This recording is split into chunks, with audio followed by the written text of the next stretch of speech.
See here, these balls are in a circle and they're probably a little over 2 feet, roughly 2 feet. That was the goal.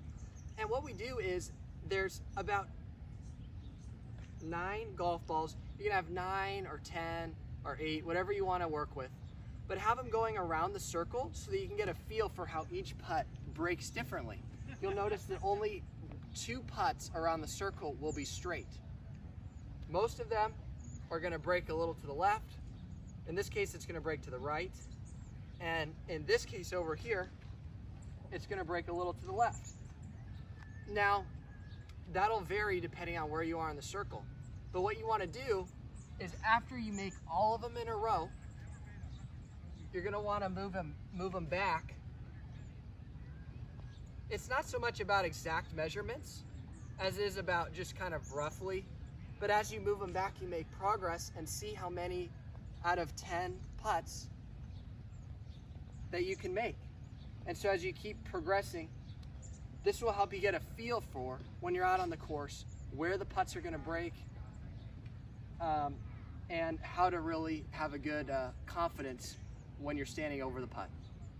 Thank you. So this putt right here is about 2 yards, which is equal to 6 feet. And I have a tee here at the end, which is 3 feet past the hole.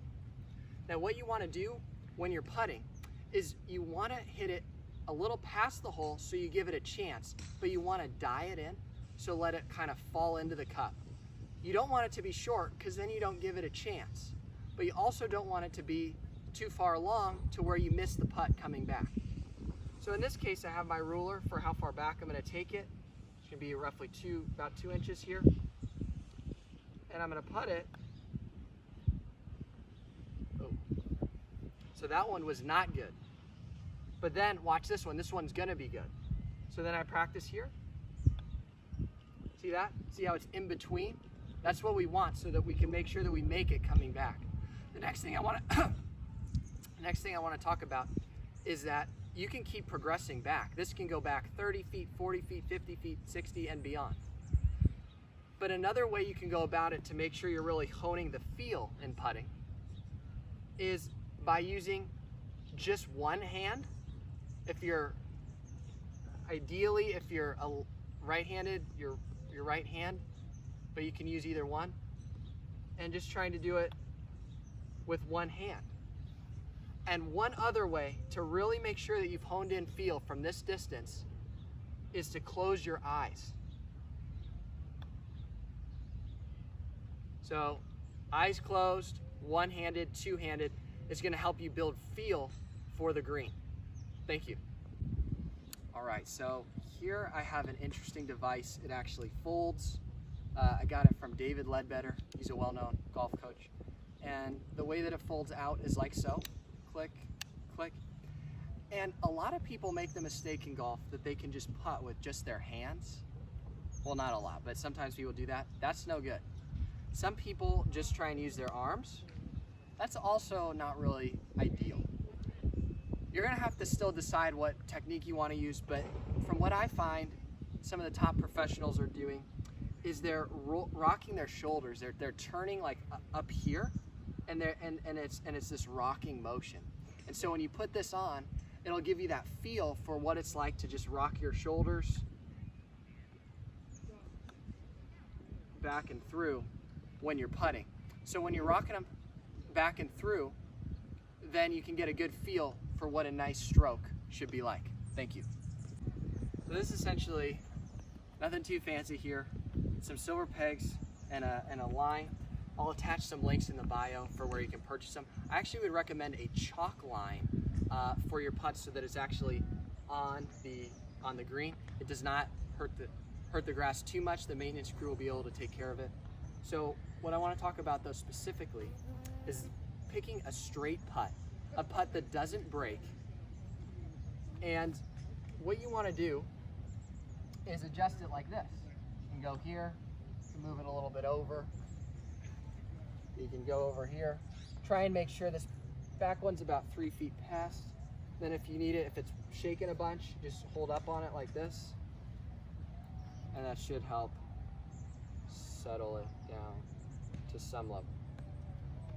So, nevertheless, what you want to do is once you're over it, is make sure that the line on your putter, if there is one, or a dot, or just the center of the face, make sure that that's here. And that some people take the putter a little inside, but just as long as it has impact, that the lines are matching up right over with the putter. So when you're putting. So you go back through, you want to hit it square to your target, especially since it's a straight putt. Thank you. So this one's called an eyeline, and it really helps for putting alignment. Remember earlier how I talked about having your eye over the ball when you drop it? Well, right here, I don't know if you can see, but there's a mirror. There's a mirror reflecting, so I can actually see my eyes and face as I'm over the putt.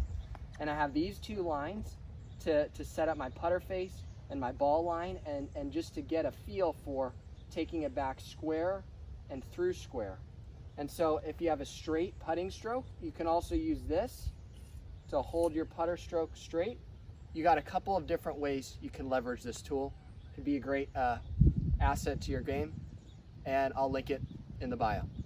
Thank you. All right, so this one is pretty helpful because all it takes are 2 tees. Now, if you're a golfer, I hope you have tees. Right here, you just put one here, and it's called the gate drill. And then you put one here. Now you can add a little bit of extra if you're just starting out. You don't need to have it just right next to it. You can give it a little bit more space early on. But what you want to make sure that you're doing is that as you're taking it back and through, that your putter is making it through the gate. Because if you goof up, you'll hit the tee. You might hit this tee, or you might hit that tee. But if you can take it straight back and through, or maybe you have a little curve in your stroke, this will help you so that you're square at impact and that your putter face is aligned to your intended target. Thank you. So I want to explain this tool here. It's called a learning curve. Now, what it does is it helps you with your stroke. If you have more of a curving stroke, like I was saying, it'll have more shape to it. Your putter will open and close. But the way that I like to do it is I like to try and take it with just a slight arc. So right here you can see these little dots for how far back and through you're taking it. But also, if you're just using it for the sake of the stroke, what I like to do is I like to put it this way, and I put 2 tees in to lock it, because the distance could, and then I just hold my putter on it, and I just let it feel that. So then I can get a good feel in my body for what a good stroke looks like. This is called a learning curve. It's from the same company that provides the Eyeline. It can be another asset to really developing your stroke so that you can roll more putts in, make more birdies, get up and down more often. Thank you.